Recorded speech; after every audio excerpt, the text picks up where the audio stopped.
Preparados para brindar educación de calidad y afrontar un gran desafío. Vive la experiencia USIL en la carrera de comunicaciones. Sé un profesional con visión integral y global. Aquí descubrirás el fascinante mundo de la televisión y la radio desde los primeros ciclos, con toda la seguridad que necesitas. Forma parte de USIL TV, el primer canal online universitario del país, que cuenta con un moderno estudio y equipos de televisión en el que practicarás para profesionalizarte. Además, en Frecuencia USIL, la primera radio universitaria peruana con más de 20 años de historia, podrás producir y conducir innovadores programas de radio. En un mundo digital y globalizado, vive las comunicaciones con visión integral. Conviértete en un verdadero comunicador 360.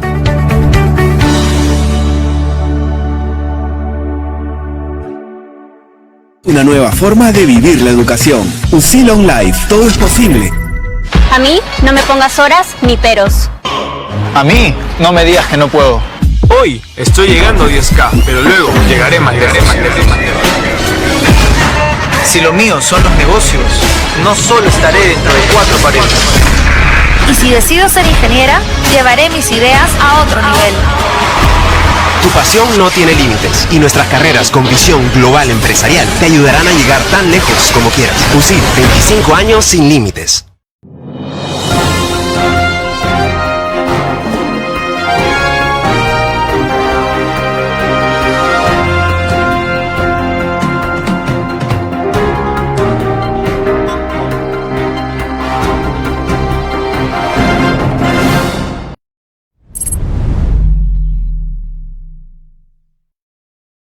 Muy buenos días, bienvenidos a Realidad Virtual. Yo soy Augusto Thorndike y síganos en esta transmisión desde la plataforma de USIL TV y gracias a USI TV también en su difusión. Vamos a revisar los diarios a esta hora, qué es lo que dicen las primeras planas.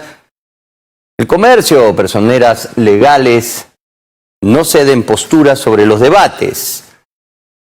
¿Qué dice Ana Córdoba de Perú Libre? Uno presidencial y otro técnico vicepresidencial. Ni Perú Libre ni Pedro Castillo están negándose a debatir. Consideramos que un día es suficiente. Milagros Akayama, de Fuerza Popular, por su lado dice, 2 de los postulantes a Palacio y 2 adicionales. Eso me parecen excusas, lo he oído en reuniones, bien lo ha dicho el Jurado Nacional de Elecciones, en un solo día no se puede. Muy bien, aquí también abajo subrayan que Perú Libre va en busca de técnicos y respaldos, ¿no?, en canchas ajenas, dice.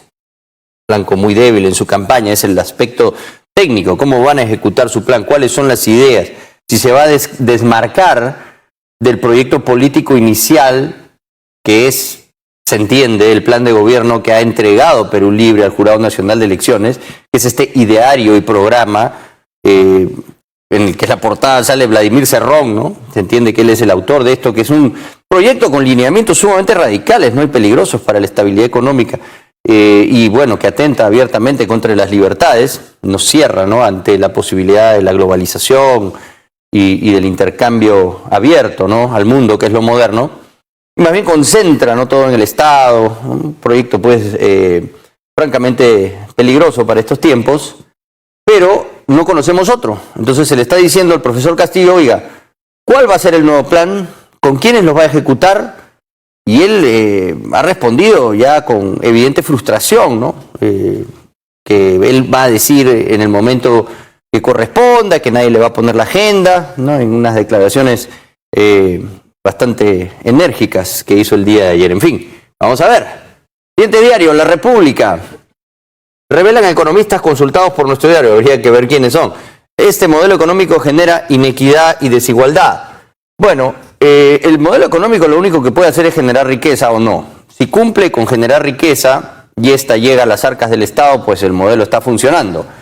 No significa que el modelo sea responsable de la inequidad y desigualdad, sino la ineficiencia del Estado o del gobierno de turno de poder canalizar esa riqueza que sí genera el modelo económico y hacer que tenga impacto en las regiones donde más se necesita, muchas de ellas lideradas por políticos de izquierda, como Gregorio Santos del MAS en Cajamarca, que tiene 16 de los 20 distritos más pobres del Perú y tiene el canon más importante de todo el país.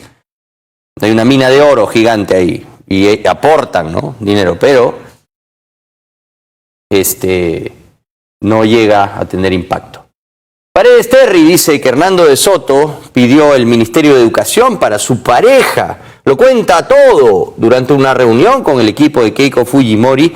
Ni bien terminó la elección del 11 de abril, de Soto solicitó 5 ministerios.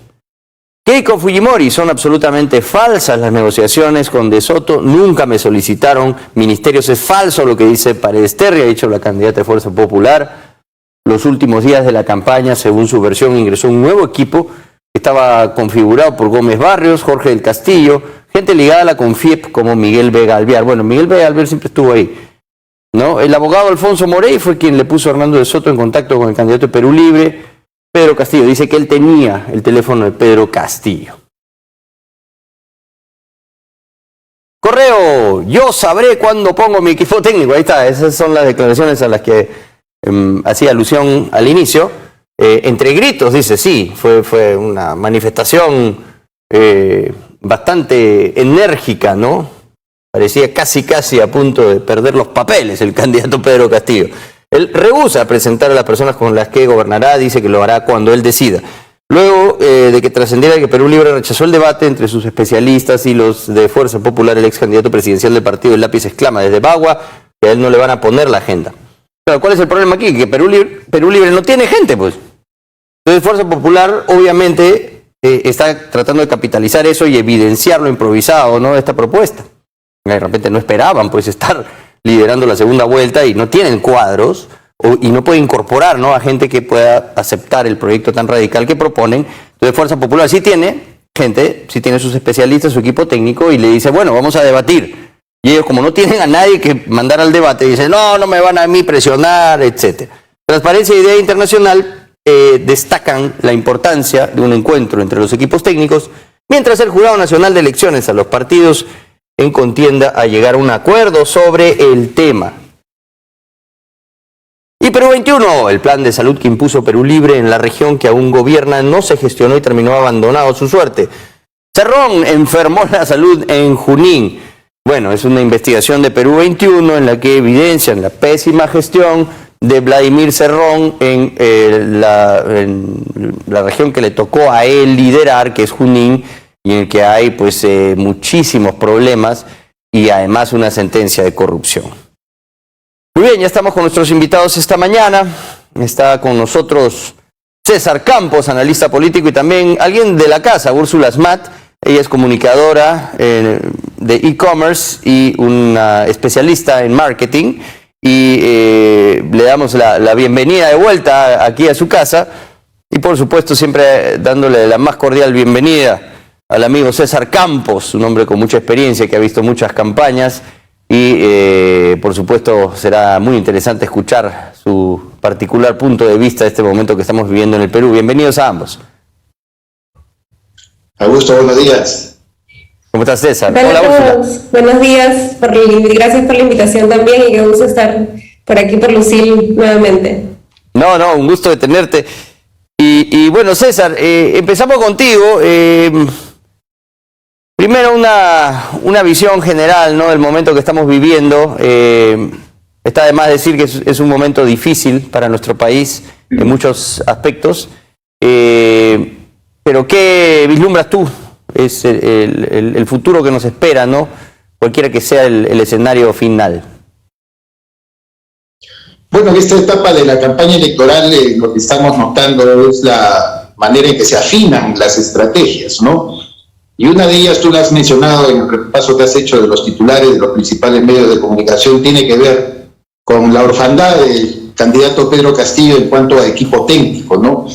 Mientras tú has estado leyendo los titulares, yo repasaba el buen artículo del siempre bien informado Fernando Vivas Sabroso, justamente en el diario El Comercio, sobre lo que yo ya había tenido algunos indicios, cómo el equipo de Pedro Castillo, o algunas personas, no vamos a hablar del equipo, sino ciertamente algunas pocas personas, están tratando de cubrir esa orfandad, esa ausencia tomando contacto con otros grupos políticos, y en especial con Nuevo Perú, que es el partido de Verónica Mendoza. Todos sabemos que Juntos por el Perú era una coalición de varias organizaciones de izquierda.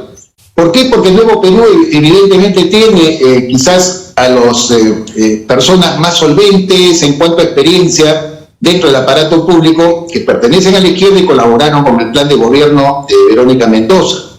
Estoy hablando de Pedro Franque, estoy hablando de Oscar Lancur, estoy hablando de José de Chávez. Todos ellos han sido funcionarios. Tú recuerdas muy bien, Augusto, que Franque presidió COFOPRI en la época de Alejandro Toledo y también fue gerente general de salud en la época de Humala. José de Chávez, un experto en temas, a veces demasiado experto en oponerse a proyectos mineros, fue viceministro del Ambiente también al inicio del gobierno de Humala.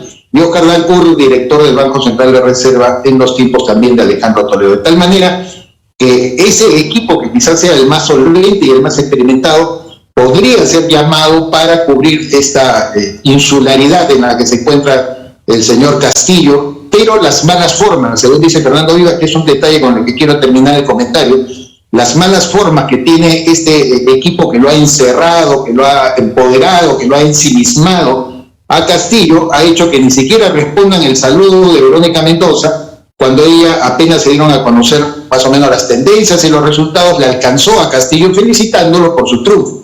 Nunca hubo ni siquiera por cortesía una reciprocidad de decir muchas gracias, una llamada telefónica, no con propósitos de alianza, simplemente por ser corteses. Y esto ha mortificado mucho, según cuenta Fernando Vivas, al grupo de Nuevo Perú. Pero yo creo que me tinca, ya solamente es una especulación, de que finalmente todas estas personas que estoy mencionando, Lancur, Franque, José de Chávez, Anaí Durán, que ha sido también funcionaria del Ministerio de Cultura en el gobierno de Humala, van a terminar quizás representando el rostro técnico del señor Pedro Castillo. Claro, el tema, para cerrar con esa idea, César, e invitar también a Úrsula al debate, es el tema de la alianza inicial que hizo Verónica Mendoza con Vladimir Cerrón, demostrando que ella sí tenía un buen olfato político, ¿no? Y de haber sido ella quien se aliara al proyecto político de Vladimir Cerrón, pues seguramente hoy contaría, ¿no?, con todo el respaldo político del que finalmente se ha hecho Pedro Castillo, ¿no? Es decir, esta izquierda radical dura, ¿no?, del centro y sur del país, esta población rural que digamos está ciertamente indignada y con justa razón, pero que han sabido capitalizar, ¿no?, y canalizar la insatisfacción que ellos sienten y la frustración que ellos sienten porque, digamos, no les llega a ellos el impacto del desarrollo de nuestro país, y haber generado con eso una corriente importante que hoy los apoya. ¿Tú crees que eso hoy genere también un rechazo de parte del proyecto político de Vladimir Cerrón? Porque finalmente este grupo más progresista se negó, pues, ¿no?, a que Verónica Mendoza vaya de la mano con Vladimir Cerrón. ¿Me preguntas a mí, Augusto? Sí. Finalmente yo sí creo que van a tener dificultades, pero la izquierda es activista, la izquierda sabe que pone un pie dentro del Estado y no lo suelta, igual que, vamos a decir, el grupo los caviares, ¿no? Los caviares, que son la izquierda más moderada, porque ellos en realidad en nuestro país y en el mundo constituyen digamos, la representación de la política más activa. La verdad que la derecha, incluso hasta algunas expresiones socialdemócratas, mira el APRA, que siempre fue un partido tan activo, que tuvo, pues, gobiernos locales, gobiernos regionales, de un tiempo a esta parte, pues su activismo se ha ido al tacho, ¿no?, con una imagen hasta de derechista, de grupo ya marginal, que no ocupa ni el centro político siquiera. En cambio, la izquierda sí es activa, eso hay que reconocerle, que ellos mañana, tarde y noche están presentes en la vida social de un país, en sus organizaciones, en sus instituciones, de tal manera que sí creo yo que pueden aproximarse en un acuerdo. Lo que hasta ahora está, según lo descrito por Fernando Vivas, es en un desencuentro producto de estas descortesías de Castillo, el ensimismamiento, y también están preocupados, por cierto, porque decía yo y aludía a las estrategias, Augusto, más bien Keiko Fujimori está presionando por ese lado, ¿no? ¿Dónde está su equipo técnico? Que debatan los equipos técnicos porque cree que ella sí tiene una fortaleza en esa parte, por algo lo jaló a Luis Carranza, exministro de Economía y ex titular de la CAF, para dar esa imagen, ¿no? Yo sí estoy rodeada de personas solventes en el desempeño técnico nacional e internacional. Claro, César, y por eso se entiende hoy, ¿no? Ya con un poco más de detalle de lo que está pasando, lo que describes, lo que ha escrito Fernando Vivas, es evidente que la frustración, ¿no?, de Pedro Castillo ayer en las declaraciones que hizo, muy fogosas, ¿no?, que evidenciaban pues ya un poco de frustración, ¿no? Y diciendo, pues a mí no me van a poner la agenda, yo voy a decidir cuándo presento mi cuadro técnico, porque claro, es como tú dices, los fujimoristas han visto que ahí hay una debilidad y están atacando por ese flanco. Úrsula, bienvenida a la discusión, y desde tu perspectiva, desde tu especialidad, ¿cómo ves el panorama actual en esta segunda vuelta?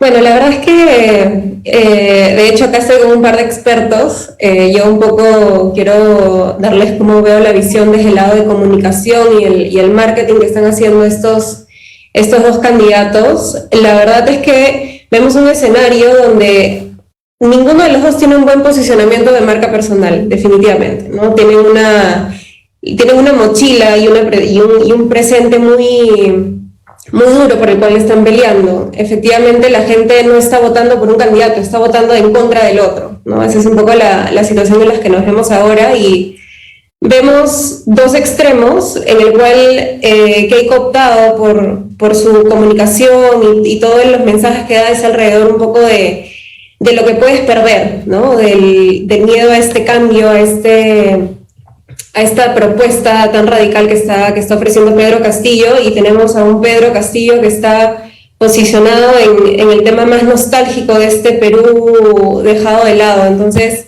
definitivamente este es un resultado de cómo están las encuestas ahora, ¿no? Hay un vacío que es todo este grupo de personas que aún no se han decidido por quién votar, que no están seguras de qué hacer con esta situación, que ninguna de las dos propuestas las ve como correctas o como lo que ellos desean, pero van a tener que tomar una decisión. Entonces, hemos visto en el debate que siguen manteniendo esa postura, ¿no? Pedro Castillo no se moderó en el mensaje que dio, no logró llegar a un grupo que no espera el cambio radical, él sigue centrado en este mensaje tan duro, pero a la vez más empático. Eso es algo que yo creo que tiene como error Keiko, y es de que no logra mostrarse mensajes donde realmente puede empatizar con la gente.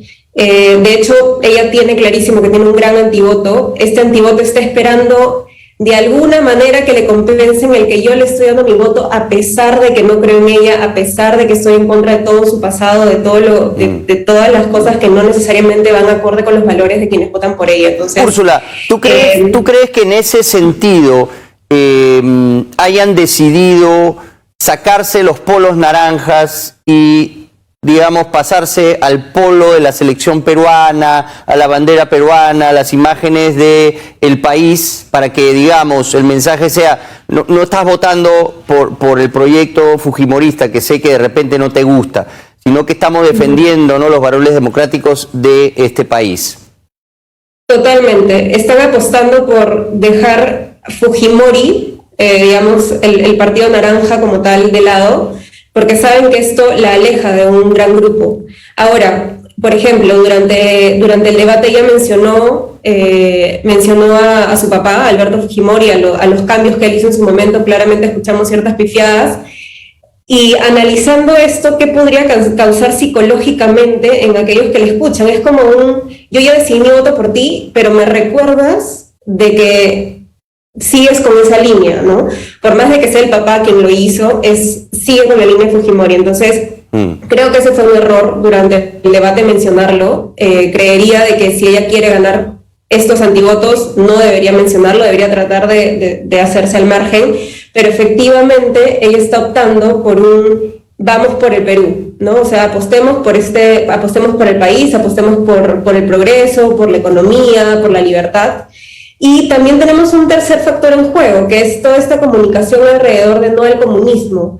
que hemos comenzado a ver últimamente en redes sociales, lo vemos también en diferentes paneles en vía Claro, pública, que directamente no apoyan a Keiko Fujimori, no mencionan a Keiko Fujimori. Este último video no, que está, digamos, que se está viralizando de Waldir Sáenz, ¿no? Un delantero histórico de Alianza, y el Puma Carranza, pues una imagen también emblemática de la U. Ambos se sacan el polo y están nuevamente, ¿no?, con el polo de la selección peruana. No mencionan a Keiko, dicen defendamos la democracia, ¿no? Yo creo que va en el sentido de lo que tú dices, no es una campaña a favor de Keiko, ¿no? Y no sé si tú piensas que por ahí podría tener éxito el mensaje. Yo creo que sí, porque están apelando a deja tus sentimientos personales de lado y apuesta por algo más grande que tú. Entonces, cuando tú tienes esa, digamos, a nivel zoológico, esa excusa, ¿no? Esa razón, porque no lo estoy haciendo por mí, lo estoy haciendo por mi familia, lo estoy haciendo por mi país, lo estoy haciendo por mis hijos, por mi futuro, ahí es cuando ya un poco la gente que tiene este antivoto como que le baja la ansiedad de estar votando por alguien que no cree, ¿no? Entonces creo que ese es un camino interesante. Me parece que no sé si es ella detrás de esta campaña no al comunismo, no sé, porque no se ha manifestado así, pero efectivamente es algo que está apostando por este grupo antivoto y por este grupo de indecisos que aún no saben a quién de los dos elegir, ¿no? Muy bien, y ahí quiero pedirle a César que también salte y nos dé su opinión, ¿no?, al respecto. ¿Cómo ves esta campaña? El antivoto de Keiko es importante, están trasladando un poco la idea, bueno, no vamos a decir que voten por Keiko, pero defendamos los principios democráticos del país, que bueno, hasta que no nos presenten un nuevo plan, están ciertamente amenazadas todas las libertades en esto que han presentado, ¿no?, este ideario, este programa que está ahí, obra en el Jurado Nacional de Elecciones, como la propuesta de gobierno de Perú Libre, y tenemos que considerar que eso es lo que van a hacer, ¿no?, de ser elegido gobierno, mientras vamos esperando a que Pedro Castillo logre reunir técnicos y finalmente nos haga alguna propuesta distinta a lo que sabemos está ahí ya escrito, ¿no? Sin duda muy interesante que dentro de su especialidad, como bien lo ha afirmado Úrsula, nos dé algunos alcances que considero importantes y que sin embargo derivan hacia otro terreno de dudas. Ella, por ejemplo, ha hablado del mal posicionamiento de los dos candidatos. Yo en lo particular creo que el Pedro Castillo todavía conserva un inland de novedad que resulta muy importante. Recordemos que en el Perú es muy difícil este tema del posicionamiento para un país tan fraccionado y diverso. Resulta difícil armarse una idea cabal de un personaje, de una personalidad y sobre todo política. Castillo es demasiado nuevo como para que el conjunto de peruanos, que muchos de ellos lo ven, además como el profesor rural, el hombre campesino, las primeras imágenes y comunicaciones que él ha dado, es de una sencillez, de una simpleza con la cual todos nosotros podríamos netamente identificarnos. Yo no estuviera tan comprometido en la lectura política del Perú, evidentemente sentiría un afecto, una empatía, como bien ha dicho Úrsula, por Pedro Castillo, frente a una señora que en mi cabeza está no el pasado de Alberto Fujimori, que ese es el segundo factor que después quiero tratar, sino básicamente el presente, la manera en que ella se hizo de la imagen de obstruir a un gobierno democrático como el de Pedro Pablo Kuczynski, la arrogancia con la que se comportó esa bancada parlamentaria, la forma en que ella, incluso el propio 28 de julio del 2016, dijo que su propio grupo político en el Parlamento iban a implementar o tratar de implementar su plan de gobierno. Evidentemente todos esos mensajes no son pues del pasado muy lejano, que sería Alberto Fujimori. Yo al contrario, creo que en el tema de Alberto Fujimori hay el recuerdo lejano donde entre los activos y los pasivos siempre queda la imagen de dos cosas a favor de ellos. Uno, haber derrotado el terrorismo, cosa que yo no creo, pero ya sería largo discutir, pero capturaron a Dionel Guzmán, y la iconografía albertista del fujimorismo es: yo derroté al terrorismo, por lo menos avanzamos en eso agarrando al jefe de la cúpula. Y en segundo lugar, sembrar este modelo económico que, como tú bien has descrito, Augusto, al iniciar el programa, no es el que tiene que estar en cuestión, sino simplemente la derivación del modelo económico que no recoge un Estado ineficiente, ineficaz, con una burocracia que yo siempre he llamado el partido político más grande del Perú, porque es la que calienta asientos y no quiere ni siquiera ceder a la automatización de ciertos procesos. tema largo también por discutir. Porque recordemos que Keiko ha viajado por todo el Perú desde el año 2004, 2005 y ha logrado recuperar parte de esa identidad con el fujimorismo, si no hubiera llegado a la segunda vuelta, pues 2011 y 2016. De tal manera que lo de Alberto yo lo encasillaría también dentro de una interrogante de cuánto daño o poco favor le haga.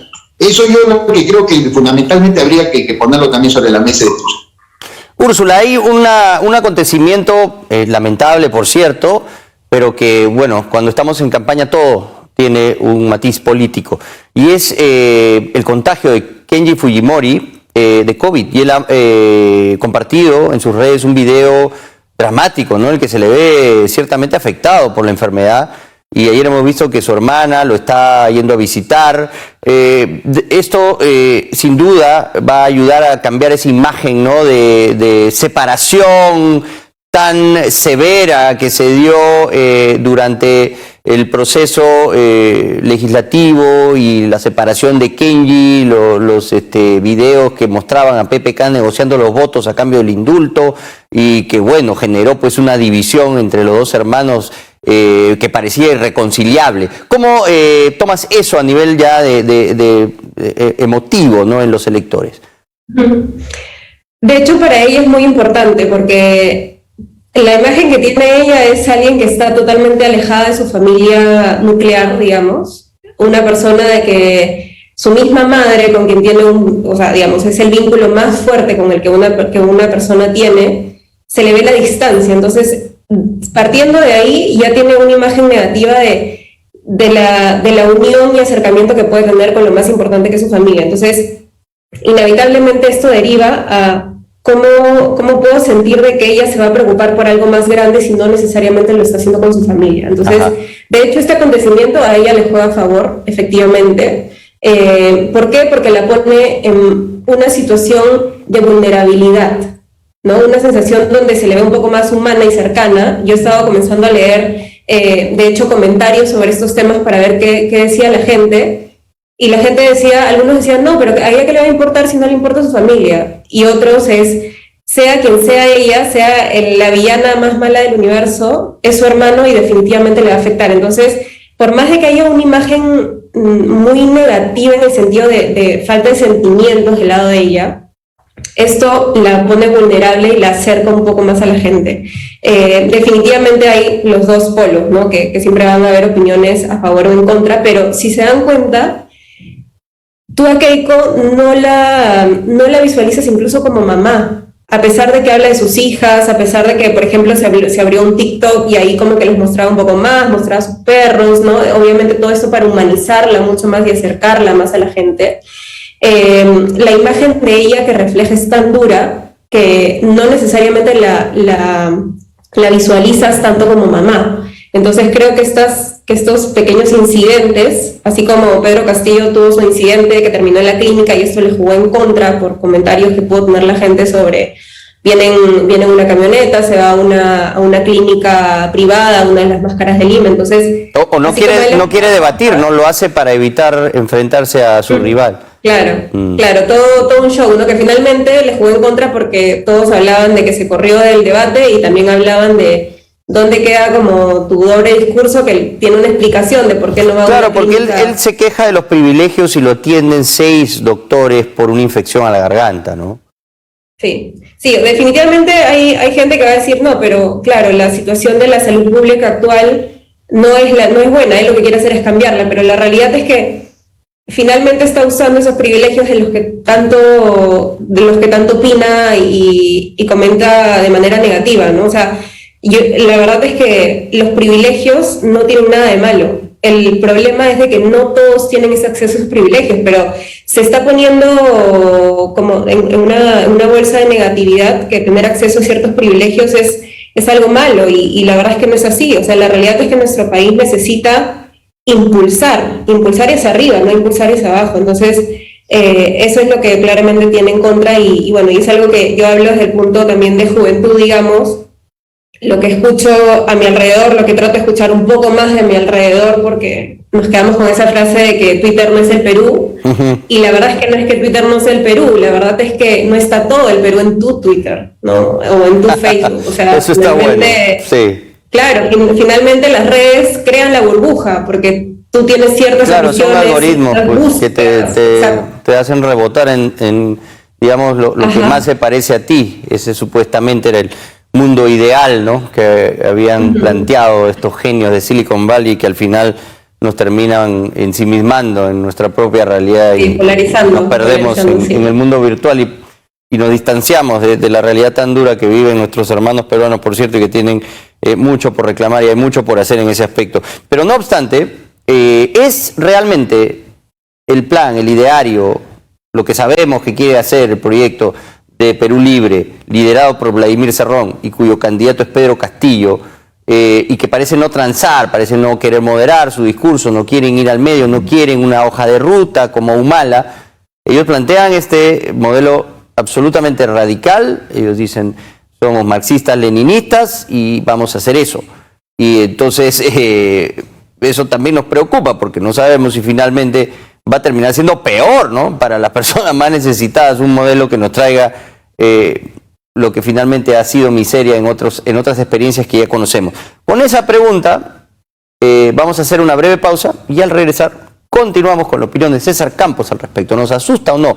¿Qué va a pasar si aplican este modelo? ¿Pueden aplicarlo? ¿Tienen la fuerza? ¿Tienen, no, la viada política para poder hacerlo? Tras la pausa vamos a discutirlo.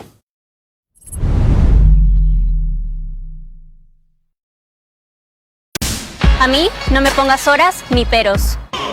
A mí no me digas que no puedo. Hoy estoy llegando a 10K, pero luego llegaré más lejos. Si lo mío son los negocios, no solo estaré dentro de 4 paredes. Y si decido ser ingeniera, llevaré mis ideas a otro nivel.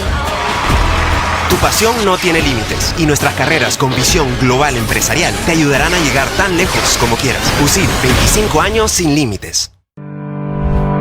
En el mundo de hoy, retos y compromisos te pondrán a prueba a través del conocimiento y la innovación. En USIL, estamos preparados para brindar educación de calidad y afrontar un gran desafío. Vive la experiencia USIL en la carrera de comunicaciones. Sé un profesional con visión integral y global. Aquí descubrirás el fascinante mundo de la televisión y la radio desde los primeros ciclos, con toda la seguridad que necesitas. Forma parte de USIL TV, el primer canal online universitario del país, que cuenta con un moderno estudio y equipos de televisión en el que practicarás para profesionalizarte. Además, en Frecuencia USIL, la primera radio universitaria peruana con más de 20 años de historia, podrás producir y conducir innovadores programas de radio. En un mundo digital y globalizado, vive las comunicaciones con visión integral. Conviértete en un verdadero comunicador 360.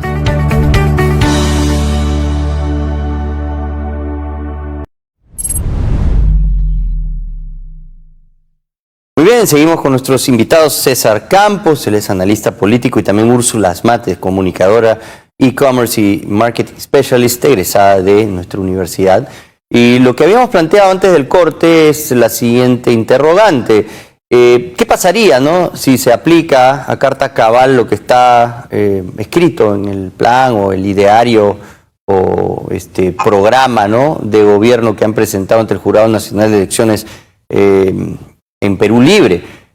César, ¿pueden aplicar lo que está ahí escrito? ¿Es posible hacer lo que aduce incluso en recientes declaraciones Vladimir Cerrón acerca de forzar referéndum, asamblea constituyente, cambiar la constitución, intervenir empresas privadas, desconocer contratos? Es decir, esto atenta en contra del Estado de Derecho, y por más que ellos sean elegidos al Poder Ejecutivo y tengan una bancada importante, no creo que tengan la fuerza ni la aceptación para generar los cambios que proponen.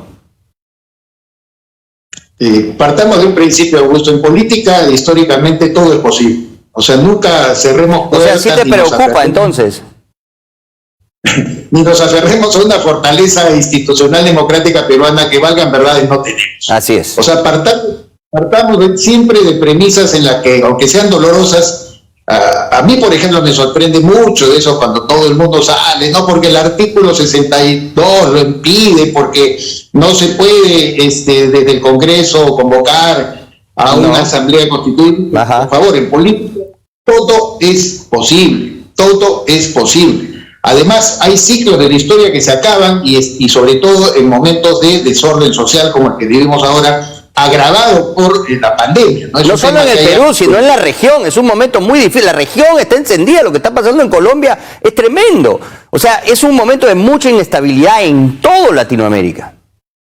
Mira que Iván Duque solamente presentó un proyecto, porque mucha gente habla como que si la reforma tributaria que ha ocasionado ya muchísimos muertos en Colombia se hubiera implementado, hubiera sido un dictat del Poder Ejecutivo. No era así, era un proyecto presentado en el Congreso todavía sujeto a debate, y como grababa en general a muchos sectores del país, la calle nuevamente protagonista, como fue en el Perú la caída de Merino, como fue en Chile las protestas de octubre del 2019, la calle es un actor importante que no debemos olvidar. Y ahí yo contesto tu pregunta, porque la calle es un actor en el que confía Vladimir Cerrón, un tremendo además sinvergüenza que nos hace pensar que la sanción moral y la sanción social también se ha evaporado a gusto. ¿Cómo es posible que un corrupto, una persona sentenciada por corrupción en todas las instancias del Poder Judicial, habla como los buenos? Es decir, la forma, el desparpajo que tiene la corrupción. No, es increíble, César, es increíble. Dice, no lo han sentenciado por corrupción, la corrupción lo ha sentenciado a él, nuevamente, desconociendo todas las instituciones de nuestro país. La Corte Suprema lo ha sentenciado, en última instancia, la Corte Suprema la desconoce, es corrupción, ¿no es cierto? La Defensoría, hay que acabar con ella, hay que votar a la DEA, el Tribunal Constitucional, no confiamos en ni siquiera el Jurado Nacional de Elecciones. O sea, es decir, de verdad que hay un discurso peligroso para la ya precaria institucionalidad que tenemos en este país. Y no hacemos valer, por eso te digo, ni la sanción legal, ni la sanción moral, ni la social, ¿no? El señor habla como los buenos y se presenta y tuitea, si tú ves sus Twitter todos los días, se enfrenta a periodistas, avala a otros que por supuesto le pretenden dar la razón, y lo tratamos como si fuera un ciudadano común, siendo un reo, una persona que debería estar callada y la verdad que la sociedad debería impedirle hablar. Sin embargo, él es el que está definiendo dentro de estas pugnas internas que de lo poco que se puede saber existe en el partido de Perú Libre, definiendo el terreno que debe caminar. Y yo sí creo posible, todo es posible en la política, repito, no podemos negar. Si nos vamos a basar en la constitucionalidad, vamos perdidos. Hay dos maneras, querido Augusto. Ya se ha manoseado tanto eso en nuestra más reciente historia política, ¿no? De hecho, lo que se ha dado la gana con la Constitución.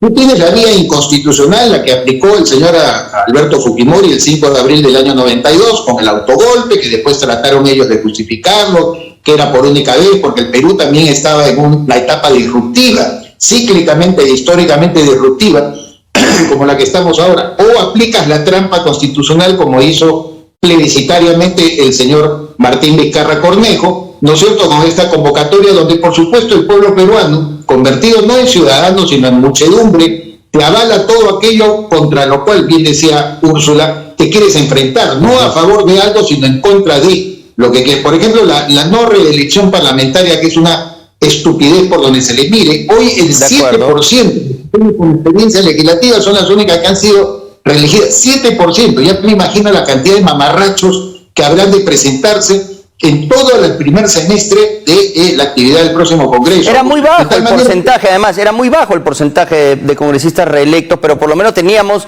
congresistas con experiencia, ¿no? Menos del 20%, como siempre se demostró. El pueblo sabía castigar, en ese sigue ejerciendo su ciudadanía, a aquellos congresistas que no les satisfacían, pero aquellos que les parecían mejor eran reelectos. Pero por eso existe la trampa constitucional o la vía inconstitucional. Yo creo que al final de cuentas Vladimir Cerrón está tratando de plantear la vía inconstitucional, en la que va a tener que contar con apoyo de cierto sector de la Fuerza Armada. Pensemos en diversos actores. Él va a querer mover la calle va a ser un actor importante. Y por otro lado, ¿qué pasa también con la Fuerza Armada? Que sin ser deliberante, sin meterse en la política, tienen el derecho a voto. Es una figura media amorfa eso, de permitirle votar a la Fuerza Armada, pero no le permiten ejercer ninguna función pública, digamos, de orden político. Y por ese lado, ¿qué van a decir? ¿Cómo van a de alguna manera garantizar la constitucionalidad? Porque van a necesitar, repito, para esta vía inconstitucional el apoyo de la Fuerza Armada, como la tuvo Alberto Fujimori el 5 de abril del 92. Increíble que estemos nuevamente hablando de estas cosas. Y Úrsula, eso parece que no le hace mella, ¿no?, al candidato de Perú Libre. Es decir, estas abiertas alusiones a tratar de buscar forzar cambios en la Constitución, de ir por encima, ¿no?, de lo que está establecido en la división de poderes, de imponer a toda costa una asamblea constituyente, cambiar las reglas de juego. El mensaje de Pedro Castillo es difuso, no es muy claro, aduce al pueblo, entre comillas, pero no sabemos a qué se refiere, ¿no?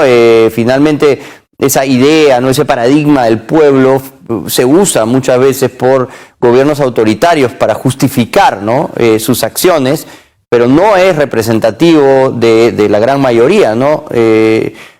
¿Por qué todos estos miedos no se traducen a un antivoto en Pedro Castillo? ¿Cómo analizas tú este fenómeno? Yo creo que Pedro Castillo fue un candidato silencioso de cara a quienes estuvimos, me incluyo, mucho más cerrados a lo que pasaba más cerca a nosotros. Definitivamente era un candidato que, como comentaba, ¿no?, cero activismo en redes sociales, que eso se traduce en la realidad limeña también un poco en por qué sucedió, por qué pasó. O sea, muchas personas de dónde salió, ¿no? ¿Quién era? Hacían memes de él cuando salió en uno de los debates, como si fuese los señores que ayudan en WON, ¿no?, vestidos de chalán, o sea, hasta un poco de burla.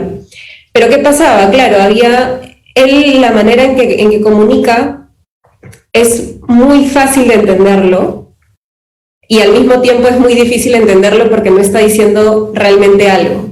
Entonces, es muy fácil entenderlo en el sentido de que lo habla de manera muy cercana, de manera en que puede las personas sentirse identificados. Por ejemplo, usa mucho el tema de la familia, la educación que viene de familia, los valores de los padres hacia los hijos. Obviamente él lo habla desde el conocimiento de profesor, y esto es lo que inevitablemente lo está acercando, y lo acerca porque ve la figura de un profesor que va a cuidar a sus hijos, especialmente en los sectores más alejados, donde el profesor es la figura prácticamente paterna en muchos casos, ¿no? Es esta figura de respeto que se preocupa por los chicos de la comunidad. Entonces, es más grande el miedo de las personas a seguir mal, es más grande el miedo de las personas de algo que nadie está hablando, y es la pandemia. O sea, a mí en verdad me sorprende cómo nadie toca realmente ese tema y se toma tan por encima de ¿qué vamos a hacer por la pandemia? Sí, vamos a traer las vacunas de Rusia, sí, vamos a cambiar, ya no vamos a hacer las pruebas rápidas, sino nos vamos por las moleculares, pero realmente nadie está tocando el tema de la pandemia, de cómo toda la gente ve morir a su familia día a día, especialmente en zonas alejadas. Entonces, ahí es donde Pedro Castillo es el único que ha arriesgado a hablar de el real sufrimiento y en la real escasez y el olvido de las personas que están alejadas de Lima o de los lugares donde hay más acceso. Entonces, esta manera en que él se ha comunicado y que se está acercando a ellos es que no los hace sentir miedo, sino protegidos. Pero realmente él no está explicando qué va a pasar. O sea, él dice, sí, vamos a detener las importaciones, pero realmente no hay un entendimiento de qué viene detrás de eso. O sea, cuál es la cola, cuántos trabajos y cuántas personas se van a quedar sin trabajo. Sí, pues habla con ligereza respecto de conceptos básicos de la economía, ¿no?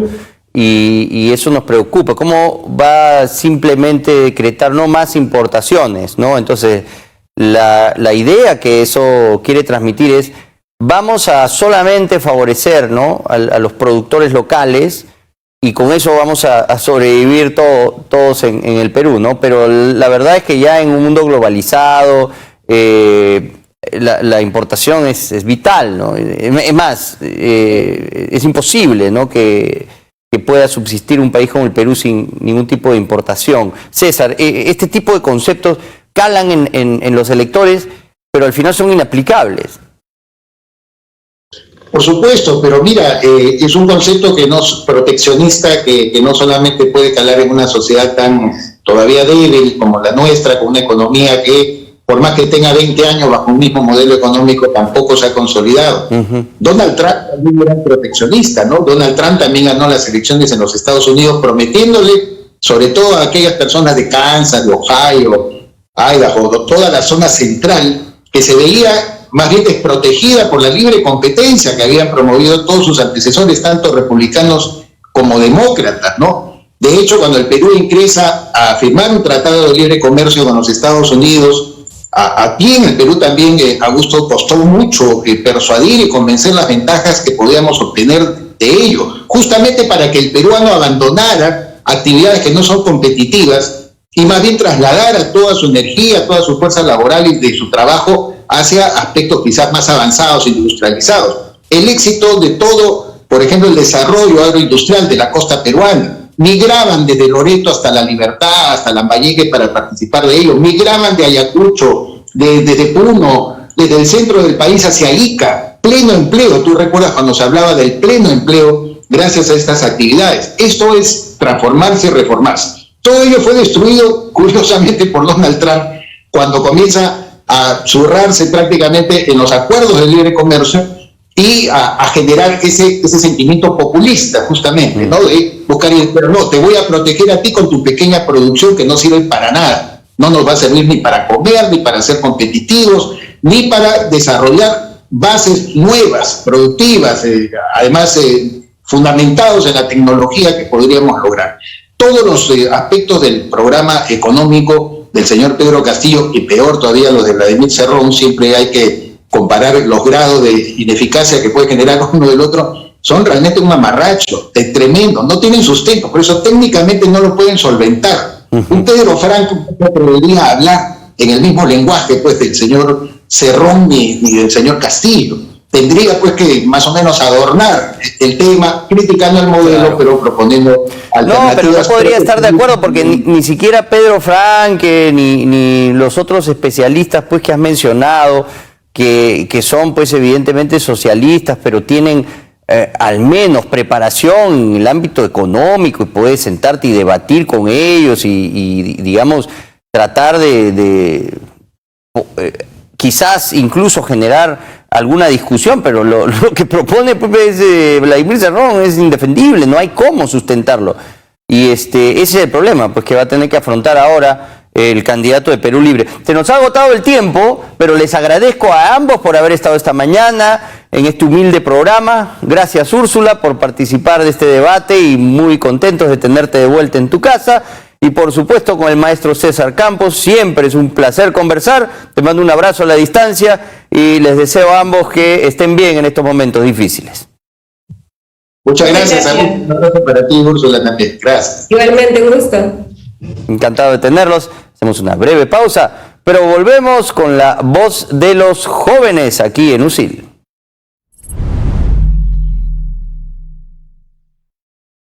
Lo último en información confiable y profesional sobre el COVID-19 en un solo lugar.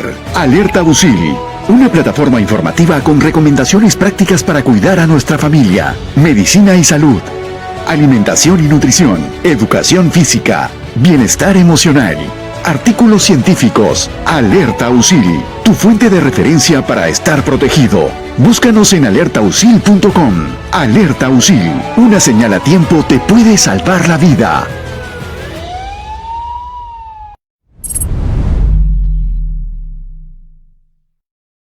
Muy bien, bienvenidos de vuelta y vamos a conversar con uno de nuestros alumnos. Él es Hans Donaire y es de la carrera de Ciencias del Deporte. Luego del debate presidencial en Chota, ¿cuál de los dos mensajes crees que haya logrado ser más eficiente en este contexto, por supuesto, inesperado? Hans, bienvenido a esta tu casa. Muchas gracias, Augusto. Muchas gracias por la invitación. Bueno, el debate pues me dejó una sensación de más incertidumbre, ya que el candidato pues Castillo, las propuestas o lo que él plantea como propuesta pues es prácticamente inexistente, ¿no? Todavía mucho las preguntas que se le hacía o no las respondía tal cual, ¿no? En cuanto a la candidata Fujimori, pues sí que el simple hecho de trasladar este debate a Chota, pues sí que hay que tener bastante coraje para pararse delante de una plaza que evidentemente está en total oposición a sus propuestas, ¿no? ¿Tú crees que ese hecho solamente, al margen del desempeño que hayan tenido en el debate, que si bien mencionas, pues quizás las propuestas de la candidata de Fuerza Popular parecían más viables y las de Pedro Castillo no tanto, igual él, digamos, se mostró mucho mejor que antes, frente a las cámaras, frente al público, y tampoco fue, digamos, un triunfo por goleada, si acaso terminó prevaleciendo Keiko Fujimori en este debate. Pero el hecho de que ella haya estado ahí, que haya logrado ir a esta plaza, como tú dices, que es hostil a ella, ¿crees que la va a favorecer en cuanto a su imagen también? Por supuesto. Yo pienso que sí, porque como ella bien comentó, ella intenta gobernar al país entero, aquellos que votan por ella y aquellos que no. Fíjate, yo tengo una opinión en relación a este debate, y es que evidentemente el candidato Castillo nos muestra pues una radiografía del país, ¿no? Pero él, en el sentido de las personas que puedan estar de repente al margen de las decisiones políticas que se toman, ellos no sienten que realmente afecten en su vida. Y ante este discurso de Castillo, pues muestra esa diferenciación. Por eso digo una radiografía en la que nos muestra un blanco y negro. Sin embargo, él no puede usar esta radiografía, que muestra algo blanco y algo negro, para generar incentivar el voto de, mira, nosotros somos los del pueblo y ustedes son los no pueblo o antipueblo, ¿no? Entonces pienso que la propuesta, más allá de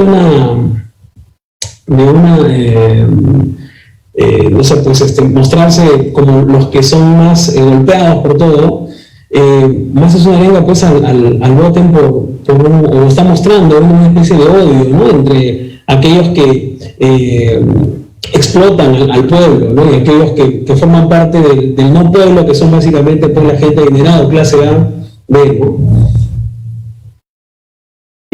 ¿Tú sientes que la gente tiene muchísimo rechazo a Keiko Fujimori y eso, digamos, impide que sean capaces de repente mirar los riesgos del otro proyecto más radical? Sin duda.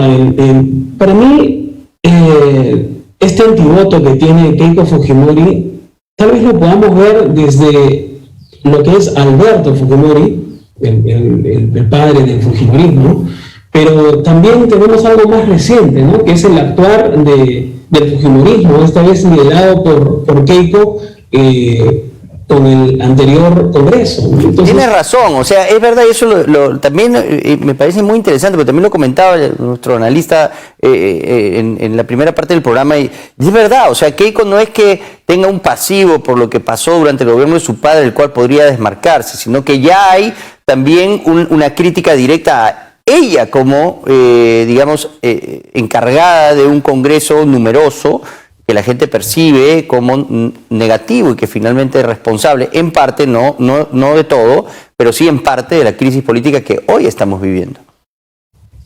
Así es. De hecho, al inicio del gobierno de PPK, pues hubo una gran huelga de maestros, ¿no? Liderada justamente por el señor Castillo, pero fue apoyada también por justamente el partido de Keiko Fujimori, ¿no? Del señor Becerril, lo recuerdo. Uh-huh. Pero bueno, ahora intentan pues deslindar, ¿no? esta asociación. A mí me preocupó al inicio el tema del acercamiento que tuvo Hernando de Soto con el candidato Pedro Castillo, pero inmediatamente después del debate, sale pues Hernando de Soto a decir que él va a votar por Keiko Fujimori, ¿no? Y ahora salen noticias en las que dicen que pues Hernando de Soto estaba pidiendo, ya habría que confirmarlo, ¿no? Pero sí que llama la atención lo que estaba pidiendo algún ministerio para algún integrante de su círculo más cercano, ¿no? Sí, ha decepcionado, ¿no? Finalmente la postura de Hernando de Soto, que al parecer por querer complacer a todos, y ha terminado generando el rechazo, ¿no? De finalmente quienes creo habían apostado por él y que ven como una amenaza el proyecto radical de Pedro Castillo.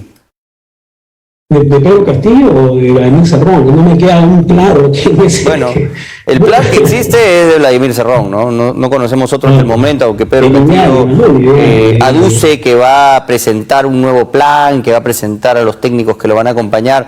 Parece que esa negociación va lenta y todavía no tenemos claro qué es lo que va a pasar, y hasta donde podemos opinar tenemos que basarnos en el documento que existe, ¿no? Y que obra en el expediente del Jurado Nacional de Elecciones como el plan de gobierno, ¿no? Así es, sí, así es, pero a mí me preocupa, me prenden las luces el tema de que Pedro Castillo salga a comentar algo y luego Vladimir Cerrón sale... Sí, le enmienda Exacto, o sea, es verdad. ¿de quién es una propuesta? ¿Qué hacemos, no? O sea, ¿por qué no debate en todo caso Keiko Fujimori con Vladimir Cerrón? Sí, ya lanzó incluso ese reto la candidata de Fuerza Popular con mucha habilidad política, en fin.